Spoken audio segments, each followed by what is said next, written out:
Constable Stevenson died protecting others.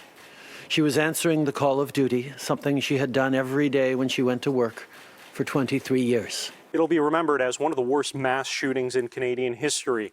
Now Nova Scotia is trying to pick up the pieces after a mass shooting incident which left at least 19 people dead, including Constable Heidi Stevenson, a mother of 2 and 23-year RCMP veteran. Today, the Prime Minister offered his condolences while underlining the important role that Mounties like Stevenson play in small towns. Everyone knows a Mountie because they're everything from police officers to social workers to teen counselors.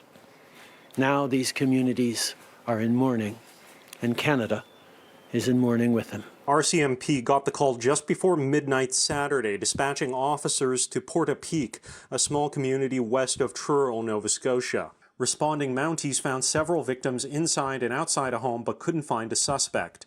Residents reported seeing multiple fires that night, and by Sunday morning, Mounties warned the public there was an active shooter driving what looked like an RCMP cruiser, wearing what looked like an RCMP uniform.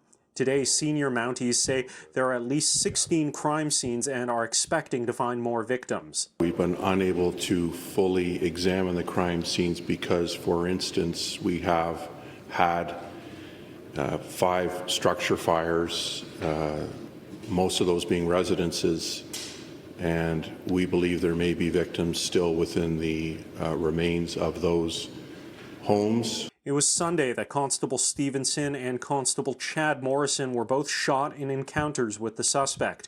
Stevenson died of her injuries while Morrison has been discharged from hospital and is now recovering at home.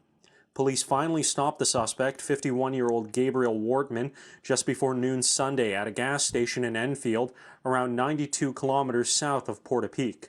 Wortman was first said to be in custody before Mounties corrected that he died during an encounter with police. It's still not clear what motive Wortman had in this case or how he acquired a realistic RCMP uniform and car. While Mounties today say they believe the car and uniform were fakes, they're still not sure how he got them. Some of it, most of which we think is replica.